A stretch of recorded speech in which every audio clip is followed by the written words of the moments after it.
जिस स्टडी केंद्र के यूट्यूब चैनल में स्वागत है।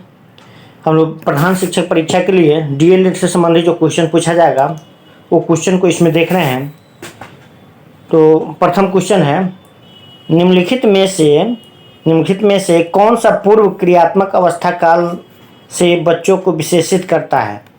तो इसमें कौन हो जाएगा, यह हो गया विचारों की अनुत्कर्मण्यता जो है पूर्व क्रियात्मक अवस्था काल से बच्चों को विशेषित करता है। फिर आगे है जेंडर के बारे में कहा गया। जेंडर क्या है, तो जेंडर एक सामाजिक संरचना है। जेंडर क्या है, एक सामाजिक संरचना। जेंडर मतलब लिंग क्या है, तो सामाजिक संरचना है। फिर आगे है प्रगतिशील शिक्षा में बच्चों को किस तरह से देखा जाता है, तो उसको सक्रिय अन्वेषकों के रूप में देखा जाता है। सक्रिय अन्वेषकों के रूप में देखा जाता है। इसके बाद है लेव वाइगोट्स्की के अनुसार अधिगम क्या है। लेव वाइगोट्स्की के अनुसार अधिगम क्या है, तो अधिगम एक सामाजिक गतिविधि। अधिगम जो है एक सामाजिक गतिविधि है। इसके बाद आगे है जीन पियाजे के अनुसार बच्चे ज्ञान को सक्रिय रूप से संरचित करते हैं। बच्चे जो है जीन पियाजे के अनुसार बच्चे क्या करते हैं, तो बच्चे ज्ञान को सक्रिय रूप से संरचित करते हैं। जैसे जैसे वे दुनिया में व्यवहार कौशल का प्रयोग करते हैं तथा अन्वेषण करते हैं। आगे है चालक विकास की दर में व्यक्तिगत विविधताएं होती है। चालक विकास की दर में व्यक्तिगत विशेषताएं होती है। फिर भी चालक विकास का क्रम, और यहाँ खाली स्थान है, तो क्या है, पहला है अपरिष्कृत यानी स्थूल चालक विकास यानी अपरिष्कृत चालक विकास से परिष्कृत यानी सूक्ष्म चालक विकास की तक रहता है। आगे है वो अवधि जो व्यस्तता के संक्रमण की पहल करती है, उसे क्या कहते हैं, तो उसे किशोरावस्था कहते हैं। व्यस्तता के संक्रमण की पहल करती है, उसे किशोरावस्था कहा जाता है। इसके बाद एक प्रारंभिक कक्षा कक्ष में एक बच्ची अपने साथ जो अनुभव लाती है, क्या अनुभव लाती है एक बच्ची, तो उन्हें शामिल कर उसका संचयन करना चाहिए। क्वेश्चन क्या हो गया, एक प्रारंभिक कक्षा कक्ष में एक बच्ची अपने साथ जो अनुभव लाती है उन्हें शामिल कर उनका संचय करना चाहिए, मतलब उसको संचय करना चाहिए। आगे है बुद्धि के बारे में निम्नलिखित कथनों में कौन सा सही है। तो बुद्धि के बारे में, तो यहाँ है क्वेश्चन ऑप्शन ए सही है। इसका है बुद्धि बहुआयामी है जिसमें बुद्धि परीक्षणों के द्वारा पूर्ण रूप से परिमेय न की जाने वाली कई योग्यताएं शामिल है। फिर आगे है मौखिक संवाद जो बच्चे अपने आप से करते हैं उन्हें वाइगोत्स्की क्या कहते हैं। मौखिक संवाद जो बच्चे अपने आप से करते हैं, अपने आप से संवाद करते रहता है, जो बच्चा अपने आप बोलते रहता है, मौखिक संवाद, उन्हें वाइगोत्स्की क्या कहता है, तो व्यक्तिगत वार्ता उसे कहते हैं। अपने आप से बात करना व्यक्तिगत वार्ता कहते हैं। कौन, तो वाइगोत्स्की। आगे है खिलौने, पहनावे की वस्तुएं, घरेलू सामग्रियां, व्यवसायों एवं रंगों को विशिष्ट लिंग के साथ संबंधित करना क्या प्रदर्शित करता है, तो यह जेंडर रूढ़िवादिता में होता है। जैसे लोग के मन में ये बैठ गया रहता है कि लड़का कोई विशेष काम को केवल लड़का कर सकता है और कोई विशेष काम को केवल लड़की कर सकती है। जैसे क्रिकेट खेलना, कबड्डी खेलना, कुश्ती खेलना मन में बैठा हुआ है केवल लड़का ही कर सकता है। गीत गाना, चित्रकारी करना और खाना बनाना मन में बैठा हुआ केवल लड़की ही कर सकती है। तो ये इसी को जेंडर रूढ़िवादिता कहते हैं। आगे है एक शिक्षक को क्या चाहिए, तो यह संप्रेषित करे कि वह कक्ष में सभी संस्कृतियों का सम्मान करती है एवं महत्व देती है। सभी धर्म को, सभी संस्कृतियों को सम्मान करती है तथा महत्व करता है। यह क्या, एक शिक्षक को मतलब अपने आप को दिखाना चाहिए। आगे है निम्न संरचनाओं में से शिक्षा का अधिकार अधिनियम 2009 किसकी वकालत करता है, तो वह समावेशी शिक्षा का वकालत करता है। समावेशी शिक्षा मतलब सभी का समावेश उसमें। आगे है, यह विचारधारा है कि सभी बच्चों, समावेशी शिक्षा का मतलब होता है हर तरह का बच्चे एक ही कक्षा में पढ़े। इनमें से कोई अगर विकलांग बच्चा है तो उसको अलग करके पढ़ाएं, कोई मंदबुद्धि का बच्चा है तो उसको अलग करके पढ़ाए, और कोई तेज बच्चा है तो उसको अलग करके पढ़ाए। नहीं, समावेशी का मतलब होता है सभी को एक साथ रख करके पढ़ाना। यही इस आगे क्वेश्चन है, यह विचारधारा है कि सभी बच्चों को एक नियमित विद्यालय व्यवस्था में समान शिक्षा प्राप्त करने का अधिकार हो, किसमें होता है, समावेशी शिक्षा में। यह विचारधारा है कि किसके, समावेशी शिक्षा का यह विचारधारा है कि सभी बच्चों को एक नियमित विद्यालय व्यवस्था में समान शिक्षा प्राप्त करने का अधिकार हो। आगे है, निम्नलिखित में से कौन सी एक मुख्य प्रक्रिया नहीं है जिसके द्वारा सार्थक अधिगम घटित होता है। तो कंठस्थीकरण एवं स्मरण के द्वारा सार्थक अधिगम घटित नहीं होता है। बाकी कौन कौन है, अन्वेषण एवं पारस्परिक क्रिया द्वारा सार्थक अधिगम घटित होता है, पुनरावृत्ति एवं अभ्यास के द्वारा सार्थक अधिगम घटित होता है, इसके निर्देश एवं संचालन के द्वारा होता है। लेकिन ये नहीं है, तो चूंकि नहीं कह रहा है तो आंसर ए हो जाएगा। आगे है, जीन पियाजे के सिद्धांत का प्रमुख प्रस्ताव है। क्या प्रस्ताव है जीन पियाजे के सिद्धांत का, तो बच्चों की सोच गुणात्मक रूप में वयस्कों से भिन्न होती है। जीन पियाजे का सिद्धांत है कि बच्चों की जो सोच है गुणात्मक रूप में वयस्क मतलब जो सियान है उससे भिन्न होती है। आगे है, बच्चे प्रभावी रूप से सीखते हैं जब, बच्चे प्रभावी रूप से कब सीखते हैं, जब वे विभिन्न गतिविधियों एवं कार्यों में सक्रिय रूप से भाग लेते हैं। जब उसमें करता है, भाग लेता है, तब ये सीखता है। आगे है, बच्चों को कक्षा में प्रश्न क्या पूछने से रोकना चाहिए, नहीं, ये गलत है। फिर है, पूछने के लिए प्रेरित करना चाहिए, यही सही होगा कि बच्चों को जो है कक्षा में प्रश्न पूछने के लिए प्रेरित करना चाहिए। आगे है, संरचनात्मक दृष्टिकोण के अनुसार अधिगम है, अधिगम क्या है, तो अधिगम एक सक्रिय एवं सामाजिक प्रक्रिया है। अधिगम एक सक्रिय एवं सामाजिक प्रक्रिया है। फिर आगे है, जब शिक्षक को विद्यार्थियों एवं उनकी योग्यताओं के बारे में सकारात्मक विकास होता है तब विद्यार्थी सीखने के लिए उत्सुक एवं प्रेरित रहते हैं, सीखने के लिए उत्सुक और प्रेरित रहते हैं। आगे है, बच्चों की गलतियां अधिगम का एक भाग है। जब तक वो अधिगम करेगा मतलब गलती करेगा नहीं तब तक वो सीखेगा नहीं। तो इसलिए जो गलती करता है वह सीखने का एक भाग है, सीखने के क्रम में एक भाग है, अधिगम का एक भाग है, तथा उनके विचारों में एक अंतर्दृष्टि देती है। उनको पता चलता है जब गलती होता है तो उनको अंतर्दृष्टि आती है कि क्या गलत है क्या सही है। इसलिए जो बच्चों की गलतियां जो है अधिगम का एक भाग है।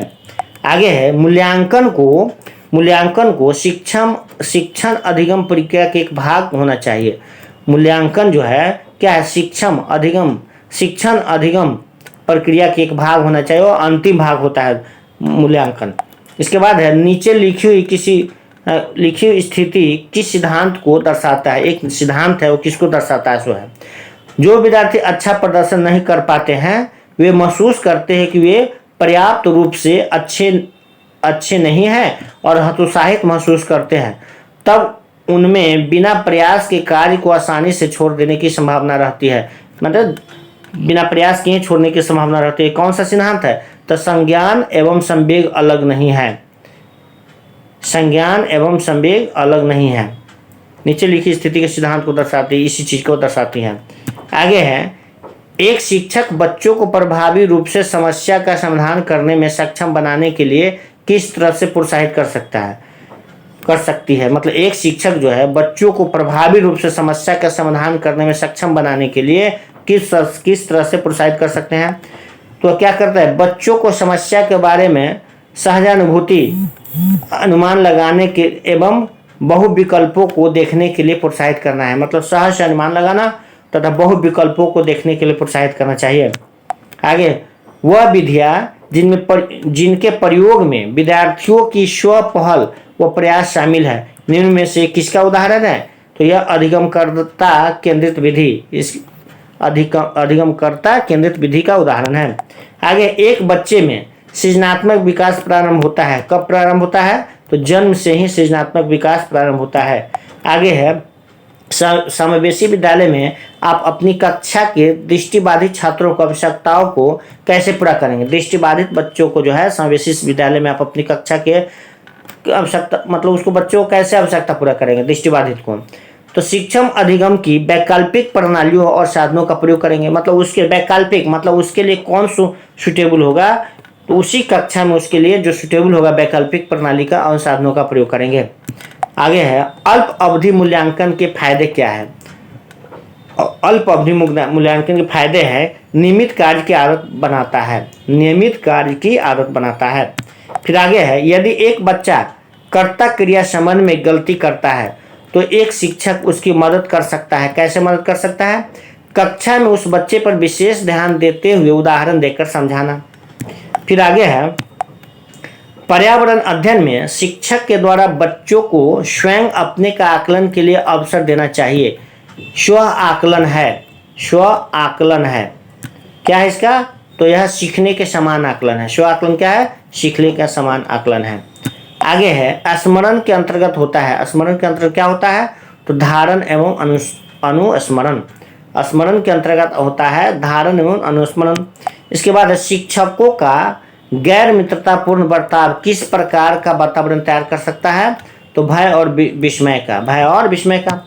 फिर आगे है शिक्षा एक पुनर्गठित और पुनर्निर्मित अनुभव है जो होता है निरंतर होते रहता है। शिक्षा एक पुनर्गठित और पुनर्निर्मित अनुभव है जो निरंतर होते रहता है।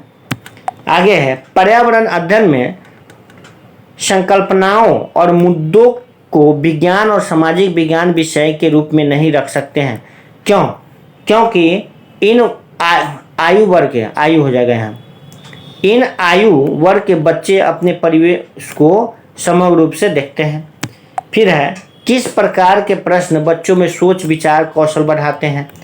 तो अवरुद्ध प्रश्न, अवरुद्ध प्रश्न जो प्रश्न पर अटके, जो प्रश्न रोकने वाला होता है सोचने, तो उस पर सोचने विचारने लगता है। तो कैसा प्रश्न होता है? अवरुद्ध वाला प्रश्न होता है। आगे है पर्यावरण अध्ययन के पाठ्यक्रम में उप विषयों के स्थान पर थीम को प्रस्तावित किया गया है। क्यों? क्योंकि बच्चे के स्थानीय परिवेश के मुद्दों से जुड़े हुए और अंतः संबंधित समझ के विकास के लिए। आगे है कालक्रमिक क्रम में एक बच्चे के सीखने के 4 चरण है। कौन कौन चरण होता है? तो संवेदी, प्रेरक, पूर्व प्रचालनात्मक, ठोस क्रियाएं एवं औपचारिक क्रियाएं होता है। फिर आगे है बच्चा केंद्रित शिक्षा में भूमिका होती है। किसकी भूमिका होती है? एक रुचिपूर्ण प्रेक्षक, एक रुचिपूर्ण प्रेक्षक का। फिर आगे एक भाषा को सीखने की दक्षता प्रारंभ होती है। एक भाषा को सीखने की दक्षता प्रारंभ होती है सुनने के साथ, सुनते सुनते सीख लेता है भाषा। आगे है बर्ताव समस्याओं को नियंत्रित करने की 2 विधियां हैं। बर्ताव समस्याओं को नियंत्रित करने की 2 विधियां हैं। कौन कौन है? रोकथाम और सजा, रोकथाम और सजा है। आगे है एक शिक्षण योजना तैयार करते समय शिक्षक को किन बातों को ध्यान रखना चाहिए? तो इन सभी को ध्यान रखना। क्या क्या? व्यवहारिक शिक्षण वास्तविकता, इसको ध्यान रखना चाहिए। ज्ञानार्जन विशेषताएं को ध्यान रखना चाहिए और शिक्षा पश्चात समीक्षा को ध्यान रखना चाहिए। आगे है अस्तित्ववाद के अनुसार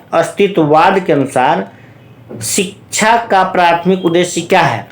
तो शिक्षा का प्राथमिक उद्देश्य है एक व्यक्ति को तैयार करना जो स्वयं निर्णय लेता है। फिर आगे है सह शिक्षा एक प्रणाली है जहाँ विद्यार्थी होते हैं, क्या? लड़कियां और लड़के। सह शिक्षा में होता है लड़का लड़की जिस क्लास में एक साथ बैठता है उसको सह शिक्षा कहा जाता है। लड़का और लड़की जब एक साथ पढ़ाई करता है किसी क्लास में तो उसको सह शिक्षा प्रणाली के अंतर्गत रखता है। तो वही सह शिक्षा प्रणाली में जहाँ विद्यार्थी होते क्या क्या होते? लड़कियां और लड़के साथ साथ पढ़ते हैं। आगे है जे एफ हवर्ट के अनुसार मानस की क्रियाकलापें हैं। क्या है? तो जानना, महसूस करना और इच्छा है। फिर आगे है एक स्वस्थ शरीर में स्वस्थ मन का बनना किसने परिभाषित किया? किसने अब कहा है कि एक स्वस्थ शरीर में स्वस्थ मन का विकास होता है, मन का निवास होता है। चाहे इसमें लिखा हुआ है एक स्वस्थ शरीर में स्वस्थ मन का बनना, ये किसने इसका परिभाषा दिया? तो अरस्तु ने परिभाषा दिया इसका। फिर आगे है स्पर्शनीय अनुभूति एक बच्चे को क्या जानने में मदद करती करती है? स्पर्शनीय अनुभूति एक बच्चों को क्या जानने में मदद करती है? तो एक वस्तु की संरचना, स्पर्श से मतलब छू करके जो अनुभव होता है, तो छू करके पता क्या कर सकता है? एक वस्तु की संरचना, कैसा संरचना बनावट है। आगे है, संतुलन की समत्व चेतना किसमें स्थित होती है? तो कान में। संतुलन की समत्व चेतना किसमें स्थित होती है? तो कान में होती है। इसके बाद है, निम्नलिखित में से किसका सूत्रपात गेस्टाल्ट मनोविज्ञान से हुआ है? तो सूक्ष्म शिक्षा योजना का सूत्रपात गेस्टाल्ट मनोविज्ञान से हुआ है। आगे है, कितने वर्ष की आयु में सृजनात्मक विकास होता है? तो 2.5 वर्ष से 6 वर्ष की आयु में क्या होता है? सृजनात्मक विकास होता है। इसके बाद है, इनमें से प्राथमिक स्तर पर भाषा आकलन का सर्वाधिक उचित तरीका क्या है? तो बच्चों को चित्र वर्णन और प्रश्न पूछने का अवसर देना। चित्र वर्णन, चित्र देख करके देखना क्या, किस चित्र में क्या चीज़ है उसका वर्णन करना और प्रश्न पूछने का अवसर देना। आगे है, इनमें से प्राथमिक स्तर पर भाषा आकलन का सर्वाधिक उचित तरीका क्या है? तो बच्चों को चित्र वर्णन और प्रश्न पूछने का अवसर देना। फिर है, प्राथमिक स्तर पर बच्चों के लिए बाल साहित्य की चयन का मुख्य आधार क्या होना चाहिए? तो रोचक विषय वस्तु जिसमें बच्चों को मन लगे। तो प्राथमिक स्तर बच्चों के लिए बाल साहित्य की चयन का मुख्य आधार क्या होना चाहिए? रोचक विषय वस्तु, मतलब उसमें ऐसा विषय वस्तु रहे जिसमें कहानी रहे, जिसमें बच्चा पढ़े तो उसमें मन लगे। आगे, निम्न में से कौन सा विकासात्मक विकार का उदाहरण नहीं है? तो पर अभिघातज तनाव ये नहीं है, लेकिन कह रहा नहीं, तो इसका आंसर यही होगा। होता कौन है? विकासात्मक विकार का उदाहरण कौन कौन होता है? तो होता है प्रमस्तिष्क घात होता है, ये भी है। इसका न्यू अवधान सक्रिय विकारी होता है और आत्मविमोह ये भी होता है। इसके बाद है, बहुशिक्षण शास्त्रीय तकनीकें, वर्गीकृत अधिगम सामग्री, बहुआकलन तकनीकें एवं परिवर्तनीय जटिलता एवं सामग्री का स्वरूप निम्नलिखित में से किससे संबंधित है? तो विभेद अनुदेशन से संबंधित है। फिर आगे है, निम्न में से प्रतिभाशाली अधिगमकर्ताओं के लिए क्या समुचित है? तो अपनी उच्च स्तरीय संवेदनात्मक के कारण वे भी निम्न श्रेणी पा सकते हैं। आगे है, विद्यालयों में संवेशन केंद्रित होता है विशिष्ट श्रेणी वाले बच्चों के लिए सूक्ष्म प्रावधानों के निर्माण पर। फिर आगे है, बच्चों में सीखी गई निस्सहायता का कारण क्या है? तो इस व्यवहार की अर्जित कर लेना कि वे कौन, इस क्वेश्चन जो है ये क्वेश्चन पूरा नहीं दिया हुआ, कट गया है इसमें। आगे है, इनमें से कौन सा सिद्धांतकार यह मत स्पष्ट करता है कि बच्चे अपनी वृद्धि व विकास के लिए कठोर अध्ययन करते हैं? तो मोस्लो का कहना है, कह रहा है कौन सा सिद्धांतकार वह यह मत स्पष्ट करता है कि बच्चे अपनी वृद्धि व विकास के लिए कठोर अध्ययन करते हैं? तो इनका कहना है मोस्लो का कहना है। आगे, निम्नलिखित में से समस्या समाधान को क्या बाधित नहीं करता है? तो अंतर्दृष्टि समस्या समाधान को बाधित नहीं करता है। फिर है, प्राथमिक स्तर पर बच्चों को भाषा सीखने का सर्वोपरि उद्देश्य क्या है? तो सबसे ऊपरी उद्देश्य है अपनी बात को दूसरे के समक्ष अभिव्यक्त करने के कुशलता का विकास करना, अपनी बात दूसरे के सामने बहुत अच्छी तरह से कह सकना, यही होगा। आगे है, निम्न में से कौन सा वाइगोत्स्की के सामाजिक सांस्कृतिक सिद्धांत पर आधारित है? तो पारस्परिक शिक्षण जो है वाइगोत्स्की के सामाजिक सांस्कृतिक सिद्धांत पर आधारित है। फिर है, वाइगोत्स्की के विचार पर आधारित कक्षा में क्या खाली स्थान है पर सबसे अधिक बल दिया जाता है? तो इसका अर्थ परस्पर अंतःक्रिया पर सबसे अधिक बल दिया जाता है। फिर है, 14 वर्षीय देविका है, अपने आप में पृथक स्वनियंत्रित व्यक्ति की भावना को विकसित करने का प्रयास कर रही है। वह विकसित कर रही है, क्या चीज़ की विकसित कर रही है? तो स्वायत्तता का विकसित कर रही है। फिर आगे है, भाषा अवबोधन से संबंध विकार है। भाषा अवबोधन से संबंध विकार है, क्या है? भाषाघात, भाषाघात है। आगे है, लास्ट क्वेश्चन है।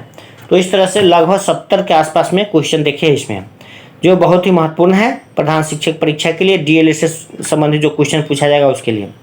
फिर इससे आगे अगले वीडियो में देखेंगे। तब तक के लिए धन्यवाद।